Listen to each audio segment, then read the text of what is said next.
សេចក្តីថ្លែងការណ៍ក្រុមប្រឹក្សាជាតិតស៊ូ CNRC សូមចូលរួមរំលែកទុក្ខដល់ក្រៀមក្រំជាមួយក្រុមគ្រួសារលោកប្រណិបានសួនរូនដែលបានពលីជីវិតក្នុងបុព្វហេតុការពារទឹកដីជាតិកម្ពុជាពីការឈ្លានពានរបស់កងទ័ពថៃពលីកម្មរបស់លោកប្រណិបានស្ថិតនៅក្នុងការចងចាំរបស់យើងខ្ញុំជានិច្ចនិងប្រជាពលរដ្ឋខ្មែរទូទាំងពិភពលោកសូមវិញ្ញាណក្ខន្ធលោកប្រណិបានសួនរូនដ៏ក្លាហានបានទៅកាន់សុគតិភពកុំបីឃ្លៀងឃ្លាតឡើយយើងមានការសោកស្ដាយក្រៃលែងដែលនៅព្រឹកថ្ងៃពុធទី28ខែឧសភាកម្លាំងកងទ័ពថៃប្រើវិធីគ្មានការអៀនខ្មាស់ក្នុងការវាយលុកចូលទន្ទ្រានលើទឹកដីកម្ពុជាដោយបានបាញ់ប្រហារមកលើក្រុមទាហានកម្ពុជានៅក្នុងតំបន់ភូមិតេជោមរកតឃុំមរកតស្រុកជាំខ្សានខេត្តព្រះវិហារសកម្មភាពឈ្លានពានរបស់ទាហានថៃមិនសមជាទង្វើនៃកម្លាំងកងទ័ពប្រទេសមួយដែលមានអរិយធម៌រុងរឿងនោះទេយើងក៏មានការសោកស្ដាយជាពន់ពេកដែលរដ្ឋាភិបាលគ្រួសារហ៊ុននៅតែបន្តធ្វើប្រងើយកន្តើយមិនព្រមប្រើយន្តការអន្តរជាតិដើម្បីដោះស្រាយបញ្ហាចំនួនព្រំដែនជាមួយប្រទេសជិតខាងឲ្យដាច់ស្រេចការចិញ្ចឹមចំនួនព្រំដែននេះឲ្យកាន់តែយូរ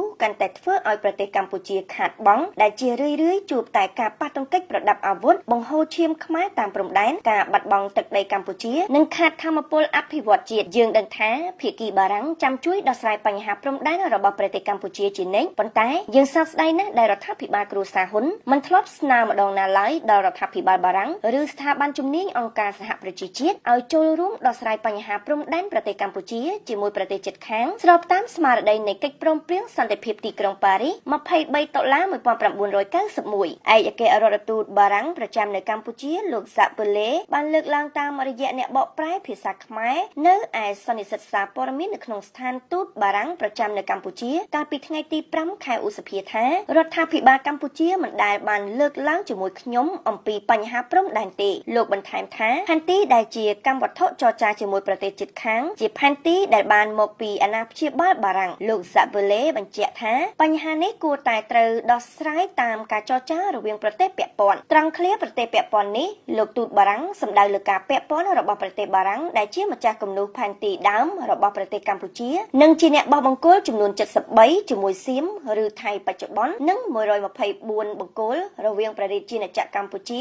និងកូសាំងស៊ីនបារាំងដែលជាទឹកដីកម្ពុជាក្រោមនៅក្រោមការត្រួតត្រាដោយប្រទេសវៀតណាមសប្តាហ៍ថ្ងៃនេះច្បាស់ណាស់ថាការដោះស្រាយបញ្ហាព្រំដែនប្រទេសកម្ពុជាត្រូវតែមានវត្តមានភាគីបារាំងទើបអាចបញ្ចប់ជម្លោះបានដោយសន្តិវិធីតើរដ្ឋាភិបាលគ្រួសារហ៊ុននៅលះអាត់កំបាំងអ្វីខ្លះដែលមិនស្មោះត្រង់នឹងទឹកដីជាតិកម្ពុជាទើបកាន់អំណាចពីជំនាន់ហើយនៅតែបន្តបដិសេធទូនាទីរបស់បារាំងក្នុងការដោះស្រាយបញ្ហាព្រំដែនប្រទេសកម្ពុជាកាលណារដ្ឋាភិបាលគ្រួសារហ៊ុននៅតែលេងសើចអូសបន្លាយជម្លោះព្រំដែននោះមិនខុសពីរដ្ឋាភិបាលនេះលេងសើចនឹងជីវិតយុទ្ធជនដែលស្មោះត្រង់នឹងទឹកដីជាតិដូចជាលោកប្រណិបានសួនរុនជាដើមជាក់ស្ដែងយុទ្ធជនខ្មែរដ៏ក្លាហានទាំងឡាយហ៊ានលះបង់ជីវិតប្រឹងទប់ទល់នឹងការឈ្លានពានរបស់កម្លាំងបរទេសតែពួកមេដឹកនាំគ្រួសារហ៊ុនវិញបែរជាចិញ្ចឹមចំនួនទុកធ្វើជាឧបករណ៍នយោបាយដើម្បីប្រយោជន៍អំណាចគ្រួសារទៅវិញនិងពេលខ្លះបោះដៃឲ្យបរទេសជិតខាងទន្ទ្រានចូលទឹកដីកម្ពុជាផងវើនៅទីក្រុងប៉ារីសប្រទេសបារាំងថ្ងៃទី28ខែឧសភា